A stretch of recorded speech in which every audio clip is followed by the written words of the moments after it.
What's up, everybody? Jensen Cummings here. Thank you, as always, for tuning in.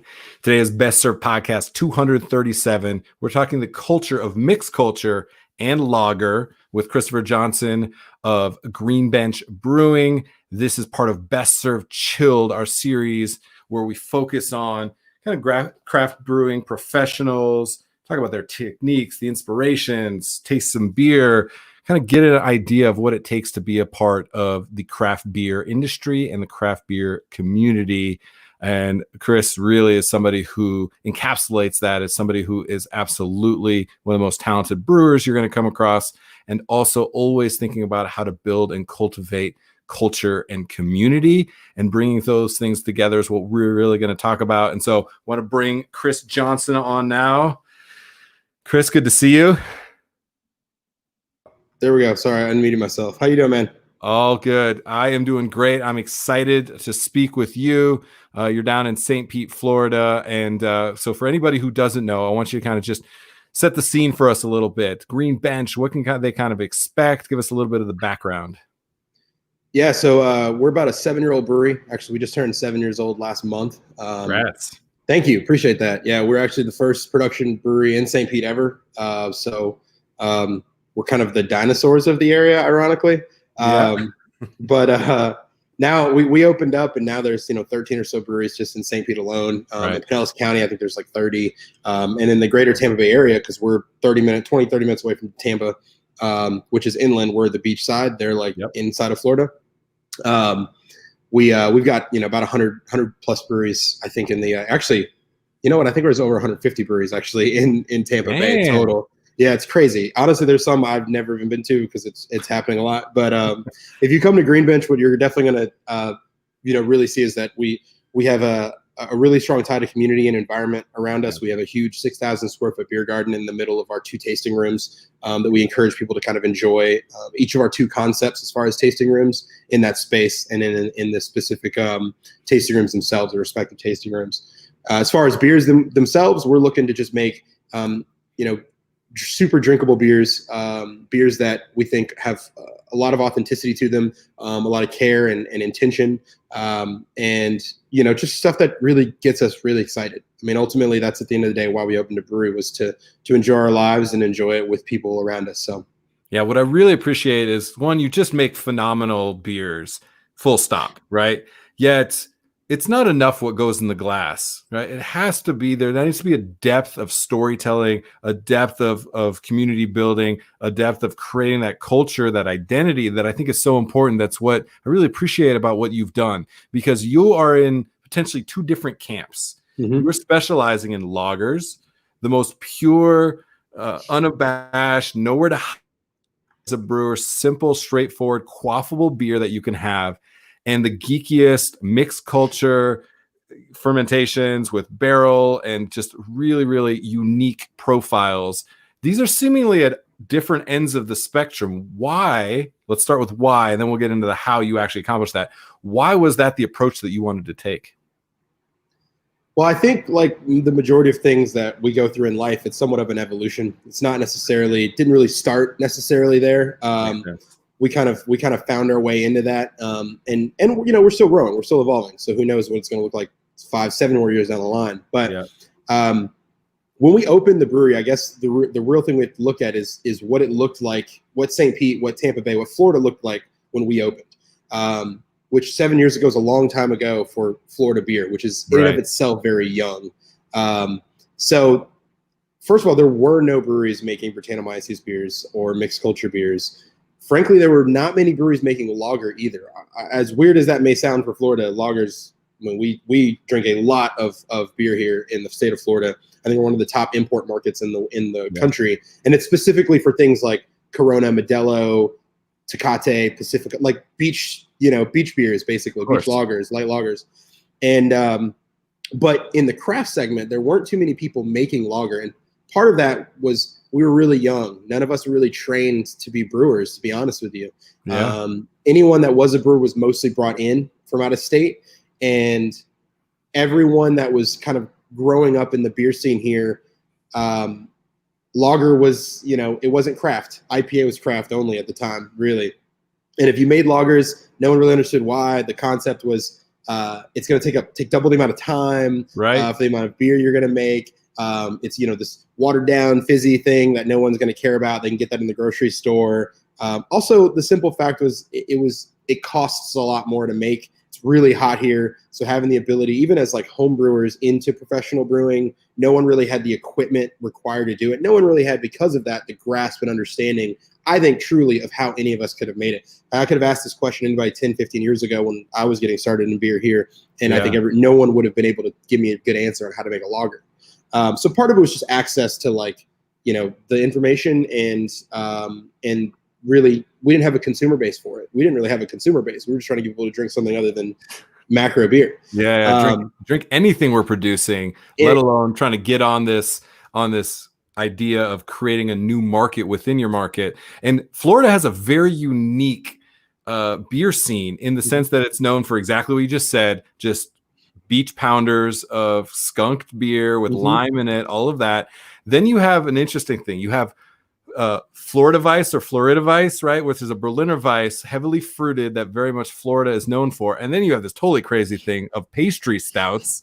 So people are drinking 9% pastry stouts in Florida. It's kind of this like, fuck you, it's hot here, I'm still drinking a stout. Like it's this rebel mentality, I felt like. So you had a very unique thing, and then to bring lager and mixed culture into this clearly was a challenge. So I appreciate that you kind of were building trust and confidence in the market, establishing the market, because 7 years ago there were not any breweries, so you had to create that on your own, and then you had to learn for yourself. And I want to get into that a little bit, because you are so great at acknowledging people that are part of your journey. You're very open about that. And so when we had Ashley Carter on from Bierstadt Lager House, we touched on you as somebody who's just a champion for something that she is so militant and so passionate about, right? And so somebody like that, you needed to learn. You needed to up your game, even as somebody who was winning awards as a brewer. Lagers. Let's get into it a little bit more on the lager side, and then we'll talk mixed culture. But I want to stay with lagers for a second. Somebody like Ashley, learning, what did you need to know that you didn't know that now is at the forefront of what you do in your lager game? Oh man, she has taught me so much that that list is quite long. Yeah, we don't have enough time for the whole list, right? Yeah, I would say that ultimately what happened was I was interested in, obviously I was interested in lager for a long time, but deciding for Green Bench, at least personally, I knew eventually I wanted to have some kind of core brand lager as something we did year round, but I didn't really know how to go about doing that. I didn't really have the expertise. I had not really done it. I didn't know anybody around me that had done it. So when I traveled a lot, it was at the time, especially not this year, but previous to this year, there was a lot of travel over the summer, spring, and the fall for festivals and collaborations and whatever. And I had an opportunity to just kind of delve really heavily into trying other people's beers, intentionally looking for what I ultimately wanted us to have. And I came across, I obviously came across Ashley's beers. The one that I came across first actually was Wiseacre Brewing, and this guy Dave in Memphis, Tennessee. And I went back, because I'm from Memphis. I went to visit my mom and my grandfather, and I had a beer from them called Tiny Bomb. And that was kind of the beginning of my, this is the direction that I want to go with this, because I'd had Pilsners, but it was that beer that I said, this is the flavor profile that I think works well for Green Bench as a brand. And specifically, when I had it, I said, that's what my market needs, is that flavor. Yeah. So I talked to him a lot. He taught me a lot about his process and how to make it. So we started Postcard Pilsner. My journey was only kind of beginning at that point, and then once Bierstadt had opened, and I had met Ashley and Bill previously when they had worked at Prost, and had their beers there several times. And she had given me a tour a few times previously. The personal one was great. And once Bierstadt opened, I just couldn't get enough. I mean, because it is I've said several times, I do still believe this as far as what I've had. Slow Pour Pils is the best German Pilsner I've ever had in the country. I think Freem is up there for me too, but that one is the one as far as a German style Pilsner. Yeah, and I'll go ahead and echo that and say, yes, that might be as close to fact as you can get in a completely subjective personal taste. It's pretty damn close. It's the most flawlessly made for sure. So I just started picking her brain. We were sitting there drinking in the tasting room, and I just started asking her all these questions. And I think, first of all, she was so gracious enough to entertain me and to answer any of my questions. And it got to a point where I think she sort of realized pretty quickly in my questioning, and I think probably how I phrased the questions, and I was probably asking questions a little differently than a lot of other people were.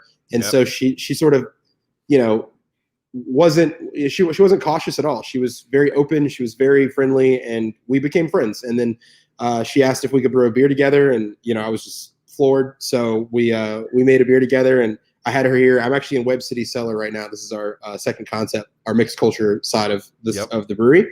And the first night we opened, we actually had Bierstadt lagers on tap, and so we had a lager night with them, and it was a highlight for me.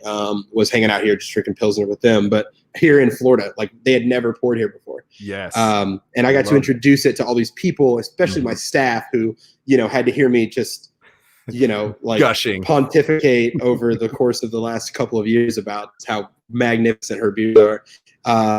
So yeah, she's always there. She's always been there for me, which has been huge. And I literally can't thank her enough. I mean, the entirety of our process as far as decoction really started with her. The entirety of our process on fermentation has evolved into something closer to what she's been doing from what we were previously doing. And just my care, my attention to detail, and my just desire to, like, it's nice sometimes to just have something to shoot for. And I think if anything, God, she gives me that. She gives me something to like try to get better at all the time. Yes, you got to have that North Star to aspire to. I appreciate that. And again, I want to get into mixed culture now. And the last point I want to make and kind of connect the dots is you all have started to build culture around lager, which never was like, let's geek out on lager. That was never a thing. Even when there were lagers that we absolutely were drinking within the craft beer community, it was never like, let's geek out and get weird and like go down and pontificate about things. It was like, lager equals beer, and that's good, and that's okay. Now there's like, people are talking about triple decoction Czech pills. And it's like, what the hell is that? There's these rabbit holes we're going down, and I appreciate that. Now, mixed culture was built on the insane amount of geekiness, too much geekiness sometimes, right? And so, throwing up a banner, mixed culture is not understood. Sour beer is what you hear. And then people have, a Florida Weiss and say, oh, that must be mixed culture. Different. Both have a place in the market, but very different in time, cost of ingredients, process, all of these things. So I want to lay the groundwork for mixed culture fermentation. So for you then, again, you're building culture around mixed culture. You're trying to tell a story beyond just what's in the glass. Go there for us. Why was it important for you to develop that part of your game? And how does that fit into kind of the green bench approach and ethos? Yeah, I mean, I think similarly with lager, if we kind of go back to the beginning, there wasn't much around in that vein. And I think even when I was homebrewing before, I worked at Cigar City before that, and before I opened another brewery for someone else, was there weren't even Brettanomyces beers, like 100% Brett beers that I could get at the store, right, anywhere in the state. Like Jolly Pumpkin wasn't selling here, just wasn't around. And so it I guess for me it was the pursuit of sort of the unknown again, this sort of like, well, I don't know what it is, but I want to know what it is. And upon discovering very quickly that the elements, I think, in the mixed culture beers and the wild beers that we produce and the lagers we produce, is there's a similarity of balance, and there's a similarity of drinkability between them all. And I think at the end of the day, those are my favorite beers in the world. Things that I feel like I could probably sit down and drink all afternoon long. Yeah. That's my favorite beer. I'm not trying to get punched in the face with flavor necessarily. I'm not trying to be weighed down by something as a nightcap. No, I'm trying to sit outside and drink all day long and enjoy the weather and enjoy my friends and enjoy, just life, right? And I find that mixed culture beers, wild beers, for the most part, have that same kind of element to them. So I guess to sort of button that up, the real reason I did it was because I didn't have any of it around. So I had to make it in order to drink it. You had to scratch your own itch. I like exactly that. Right. There was nothing here. And so, and it also, double, the upside of that is it provided us an opportunity to kind of do something no one else was doing. Mm-hmm. The challenge there meant that we had to try and educate a consumer base that had no foundation whatsoever for that kind of thing, which has been extremely difficult in the last 7 years, and daunting, and sometimes it's just so frustrating, and sometimes you just want to give up, frankly. Mm-hmm. But luckily, in all those frustrations, we all kind of helped each other kind of stay afloat. And we're at a point now where it's really actually kind of easy for us to sell them now, because we had to create our own consumer, which actually turned into somewhat of a benefit, because you just put up a definition, for example, of mixed culture, which I love that you did that, because that's actually the same definition that we use ultimately. Yep. And when we built Web City Cellar, the idea was we're going to try to take all of the experiences that we've had in the last 6 years at the time of us being open. We're 6 years old, or 5.5, and all the challenges that we've found, and the hurdles and the obstacles that we found in the way of someone enjoying these beers, not just trying them, enjoying them. Right. We're going to try to eliminate all those challenges. So we built a space specifically for it. We tightened up the tap list. We made sure that our price ranges made sense, as far as something that they could get that was not expensive to something that was quite expensive. We explain those all the time to make sure there's like an equal part of those. It's 21 and older over here, although the rest of the facility is not. And part of that really wasn't to keep necessarily kids out, because for whatever reason, it was really their distraction. Even if you're a parent, I'm a parent, right? And my kid, I'm running around looking for my kid while I'm here drinking. I'm not listening to the bar staff. I'm not having a conversation about what these are. I'm not really understanding it.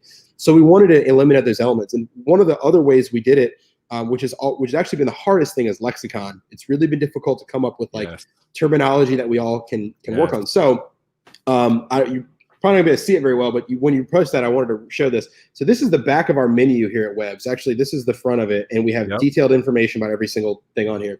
But on the back, I have a rubric, and it's literally just definitions of terms we use. And I do the same thing you do. We have sour beer, wild beer, clean beer, mixed culture, spawn beer, like Brettanomyces, Lactobacillus, and we just give brief descriptions of what they are. But there is a caveat here. We're not saying that these are industry standard definitions. This isn't, you're not going to walk out of here and be able to use it for everyone and it be interchangeable. Because some people have different definitions for those things, for wild beer, for sour beer, for whatever. But what we say is, at least when you're here, when you're talking to us, and we use this term, this is what we mean. So that we're not going to spend our time trying to discuss the definition. We're going to spend our time actually enjoying this product and talking about what it tastes like. And I think the issue that I've found with mixed culture, the hardest part of it, has been trying to get over that hump. It's been getting over the part where people can't enunciate the word, let alone know what it is, let alone know what it does to the beer or why it's there. And by the time they even try it, they're weighed down by all of this nonsense, frankly, that they can't enjoy it.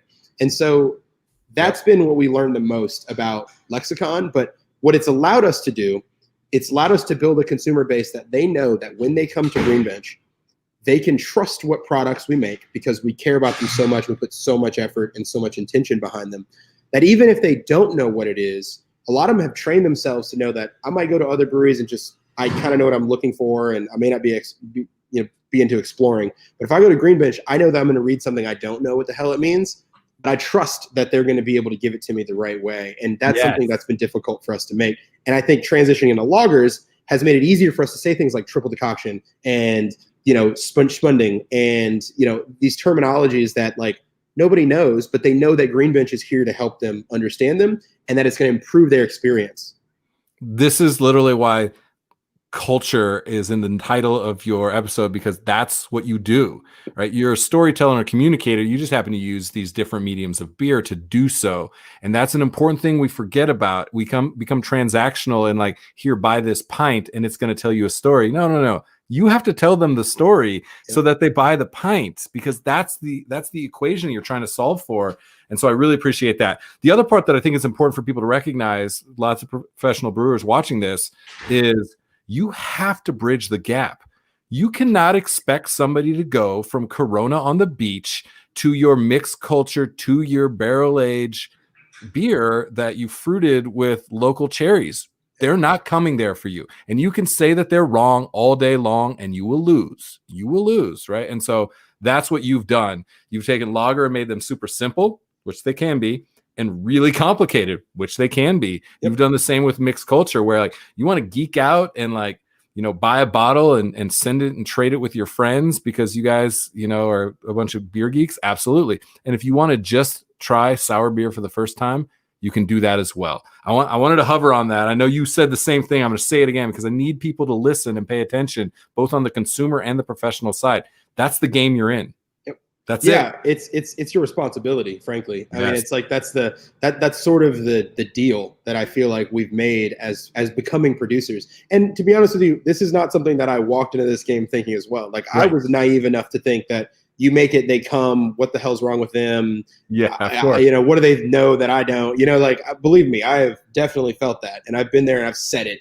And I think what I've realized is that. And it took me looking myself in the mirror and saying like, okay, dude, if this is what you want to do, then it is your responsibility to let people learn with you. Not they don't have to come in here knowing everything. As a matter of fact, Yes. what I found was that I ended up having a lot more fun with it if I accepted that responsibility and I allowed myself to play around with like teaching people what these were, because I love them. Why wouldn't I want to share that with someone? Yeah, well, Jessica loves them too. And speaking on that, I need to drink some lager. I could shop with you all day, theory all day. We are so simpatico on that level. I need to taste some beer. So this is what what's one of you guys' staple. Yes, absolutely. Tell us about this Bench Life Premium Lager. What can people expect from this beer? So first things first, shout out to Jessica. She actually owns a brewery here locally in St. Pete down the road. Awesome. What's the brewery? Overflow Brewing Company. So actually, her and her husband and their daughter were here yesterday. I said, hey, don't. Community, culture. Yeah. Once again, let's go. So Bench Life. Bench Life is, we call it a premium style lager. It's an American style light lager. This beer was built to be super drinkable. In Florida, it's a corn lager. It's nearly 25% corn. And we use 6-row and 2-row, U.S. grown. The idea there is the corn doesn't have the enzymes to convert its own starches into sugar, so you have to add something like 6-row that has extra enzymes, essentially, or what we call diastatic power. So the enzymes help convert those starches into sugar, and you get this flavor of like corn, which gives you the presence of sweetness, but not actually sweetness. Because we dry this beer out to 0 Plato. There's no sugar left, bone dry. We carbonate it really, really high, almost like champagne level carbonation, really bubbly and bright, and it just finishes, just really clean and soft. So yeah, it's just a overall crusher, 4.6% beer. Probably the beer that our brew staff drinks the most. All right. That's all the endorsement that I need for a beer. The staff drinks the most of it. Yeah. Sold. I'm sold. Absolutely. What I like about it, that's a little bit different. You mentioned the perception of sweetness, and sometimes a beer that has this composition can take on that nuttiness for me that has this kind of staleness to it that I don't usually appreciate. What I like is your ability to take it, go bone dry, and then you get these floral notes that I think are much more interesting. So I really, really appreciate that. All right. I'm going to crush through a couple of these because I want to go into listeners with people for you. So triple decoction Czech pills. Mm-hmm. You guys, you're a glutton for punishment. I love it. This is you. How do you tell people the amount of work that it takes to produce this beer? I don't know. I feel like even if I tell people, I still don't. I'm like, you still don't get it. So it is a lot of work. But it's super, super rewarding. So that beer, I will say, I was very honored to be a part of Fresh Fest, DigiFest this year. Fresh Fest in Pittsburgh. It's a kind of a sort of a black-focused beer festival. It's been around for a few years now. Yeah. And they asked me to be a part of the collaboration series as a person of color that owns a brewery as well. So we were teamed up with a brewery in Pittsburgh, and I kind of said to them, they asked me first, like, what you want to do? What kind of beer do you want to do? I was like, well, I really want to do lager. So they're like, cool. So I really wanted to do a Czech Pils anyway. I wanted to do a triple decocted Czech Pils. We had never done a triple decoction before this beer. We'd only done singles and doubles. For those that don't know what a decoction is, it's an old German process where you remove a portion of the mash, which the mash is your mixture of grain and water, and you bring it to a boil. The reason they originally did this was they didn't have the ability to increase the temperature unless you just put the thing under a fire. Right. So one of the ways they did it without scorching everything was they pulled a portion off, brought that to a boil, and then added it back, and that brought the overall temperature up. And so that it was just a process. And back then, there weren't these companies that can modify your grains to be exactly what we need them to be right when we get them in bags. Now there are. So there are some people that say decoction is not required anymore. And required, I would agree with them. We don't need decoction to create sugar, which is really what it ultimately started as. But there is a flavor contribution that decoction gives that I am 100% in belief that it tastes just different if you don't decoct it versus you actually decoct it. And I've been just searching and trying to get that characteristic for so many years. Most brew houses that are built don't have the capacity or capability of doing this because it is an ancient, archaic process. Right. Ashley at Bierstadt, like you guys mentioned, she actually has an old brew house from Austria, I believe, that is this copper brew house that was built for it.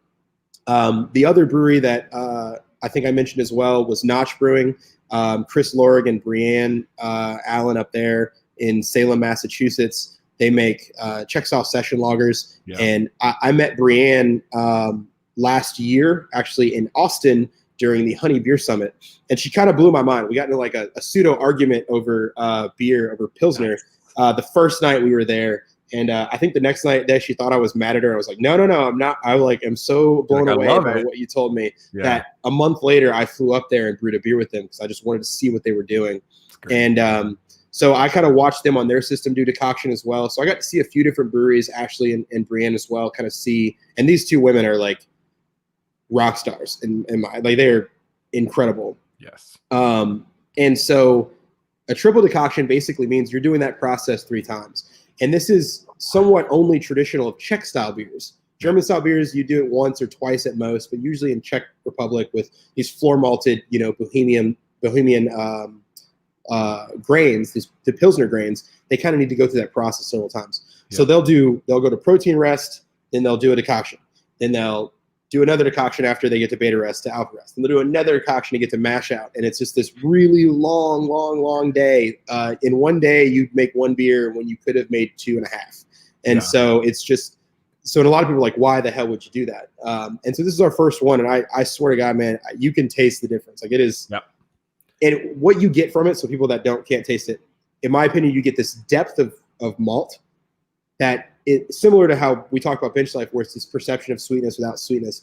It's not necessarily sweetness. It is this cracked grain, this open kernel cereal freshness that you just can't get that malt complexity unless you go through decoction, which creates these really soft melanoidins in the process that you just can't replicate.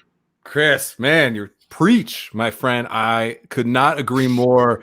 Czech Pils also is such a strange thing because if I hadn't seen a lab breakdown of the yeast itself, I would have said that it was an ale yeast because it puts out these unique esters and these fruity and floral characters. And look, I love this. We're geeking out. And if you're not a professional brewer, I'm sorry. You just need to know how important all of this is.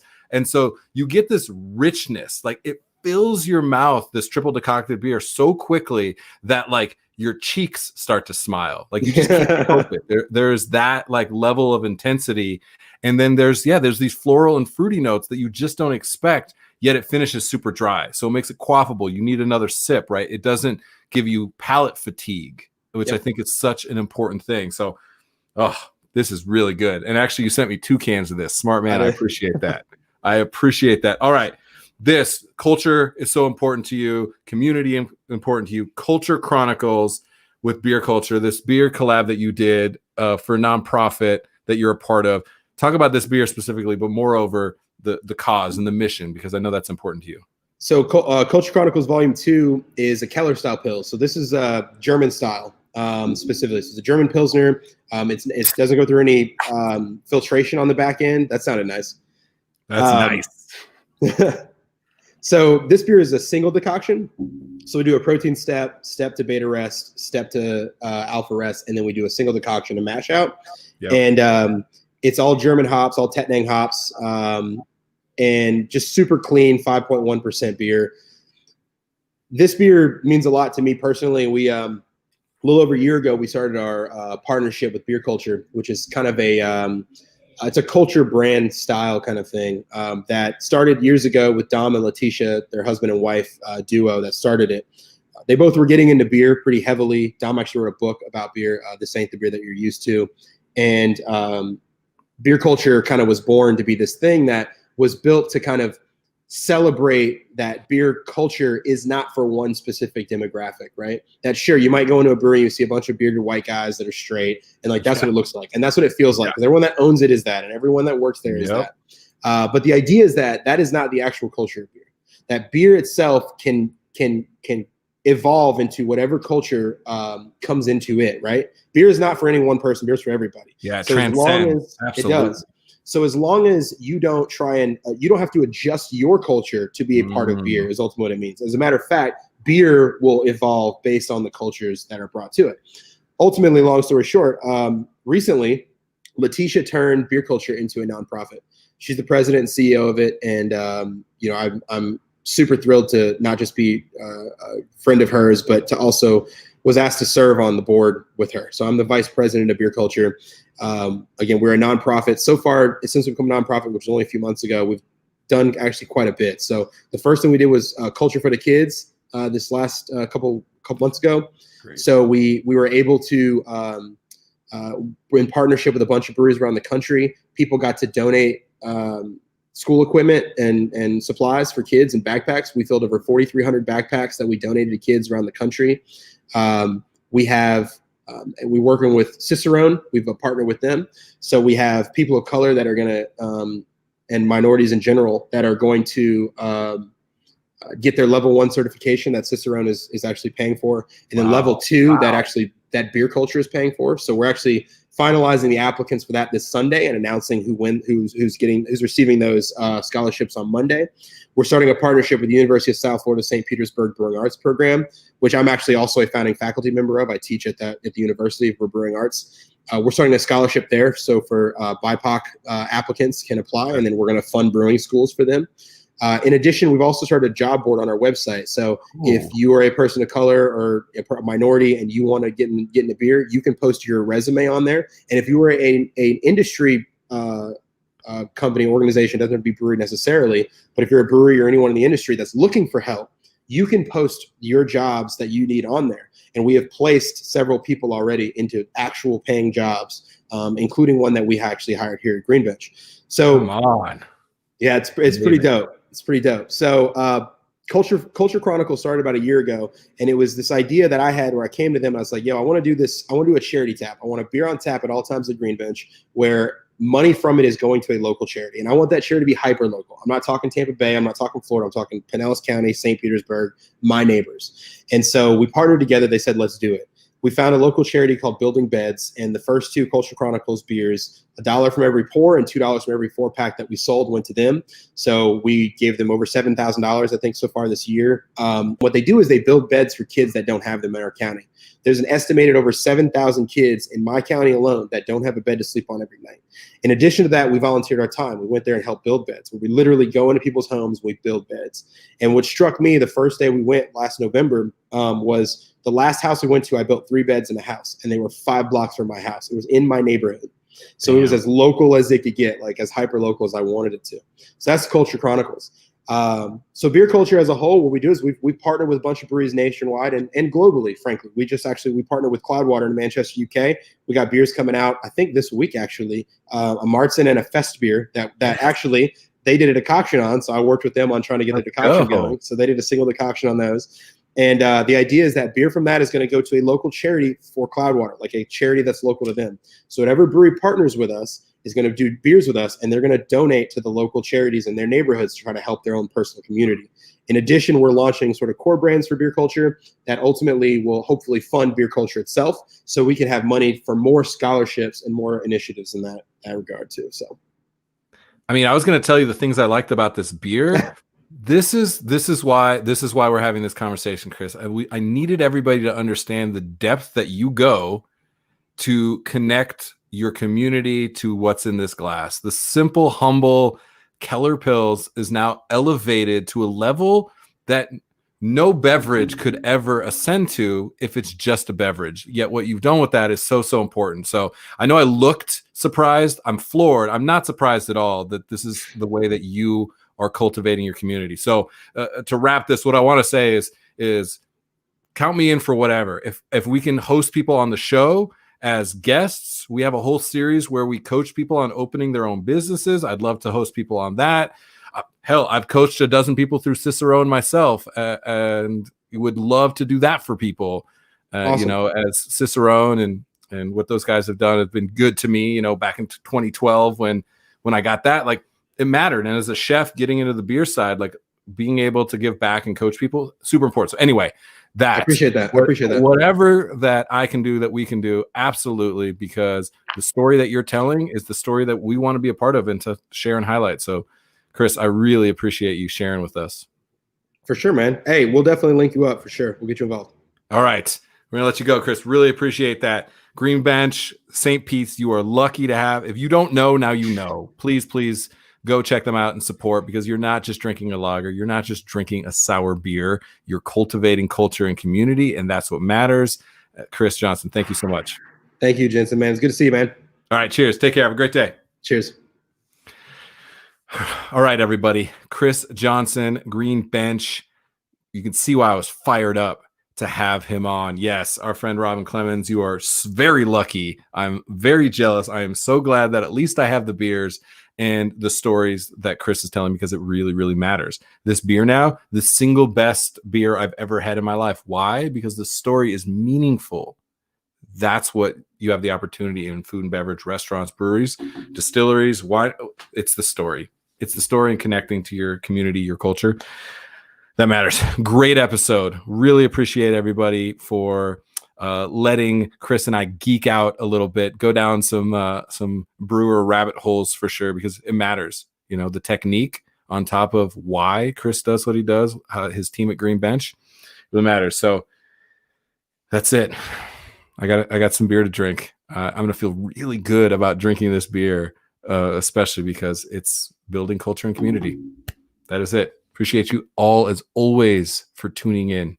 Cheers.